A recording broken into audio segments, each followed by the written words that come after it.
Hi. How's it going? You guys are high schoolers, right? You think so? That's good. So, I was talking to my other high school buddies the other day, and we were looking for fun things to do here in Newport Richie. How many of you guys have been to the Gulfview Square Mall? Show of hands. I can see the despair in your faces. All right. So, we were at the Gulfview Square Mall, my friends and I, bored out of our minds. There's like three whole stores there, one whole interesting one.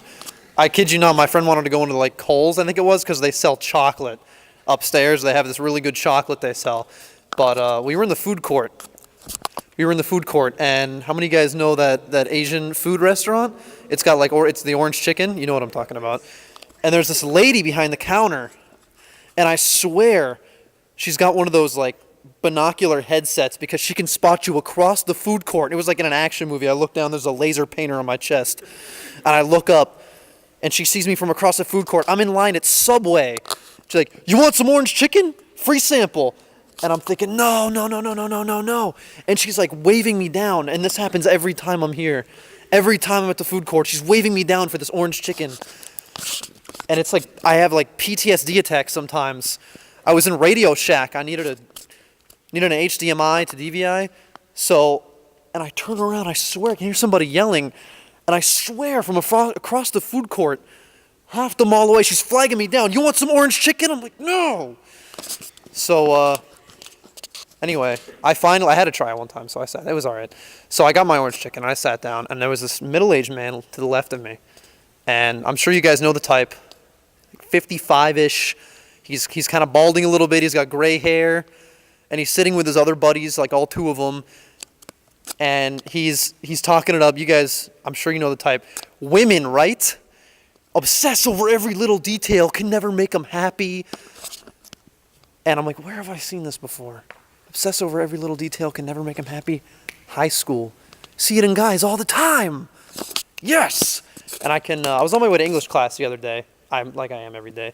It was like 9:30 in the morning. I'm exhausted. Coffee hasn't kicked in yet. I'm kind of half awake, listening to music. I'm trudging my way all the way to English class. I get about to the media center doors, and this guy's arm swings out like right in front of my face.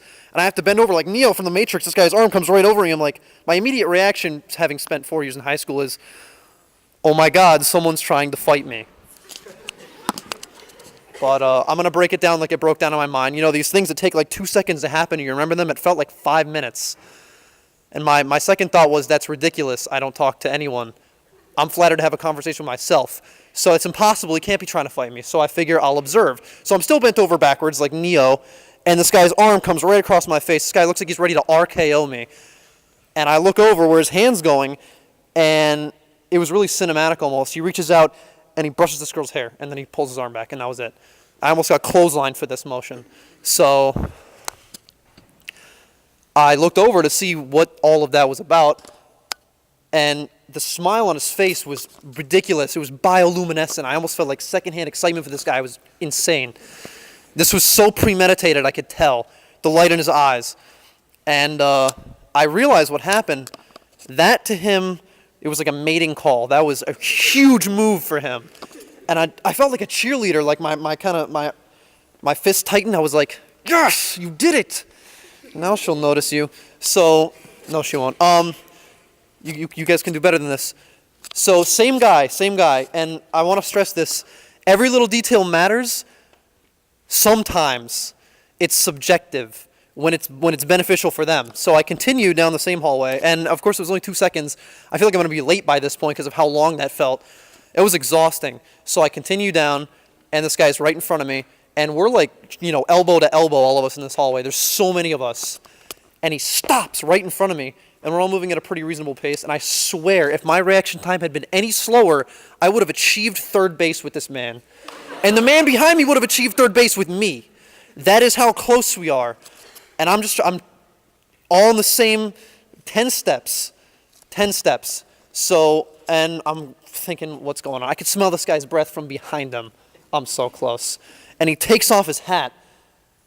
And I figured he got dress coded, but no, he was preparing for what was going to happen next. And he put it in his belt.